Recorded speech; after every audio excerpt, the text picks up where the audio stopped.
Hello everybody, welcome back. Today as well we have got another video. In this video I'll show you how you can simply go ahead and log out from your Gmail account. But before that, please do make sure to like our video, subscribe our channel, and it's without any further delay we'll simply go ahead and step into our video. For the matter what you're gonna do, first of all, simply go ahead and access your Gmail from your mobile phone. So yeah, we'll simply access our Gmail, and once you have done so, you can see in this home section of your Gmail you can find all of the inbox and that you have received mails over here. So if you simply want to remove your account or sign out of it, you're gonna go ahead, tap on this profile icon that will be on top right corner of your mobile screen. Once you have done so, it will show all of your Google accounts as well. So you can say I only have one, but in case you do have multiple accounts, go ahead, choose that particular account, get logged in, sign in with that account first, and again tap on your account, get this kind of info box, and then tap on this option called manage account on this device below.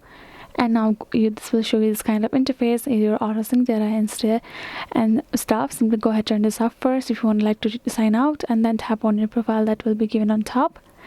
And now tap on this remove account option. Make sure to go to sync account and simply turn all of this off, and tap on this remove account option. Tap on this remove account as a confirmation, and then you will be able to remove your account or get signed out of it in your Gmail, simply like that. So this is the way, guys. I hope this video was helpful to you all. Thank you so much for watching, and I'll see you guys in our next video.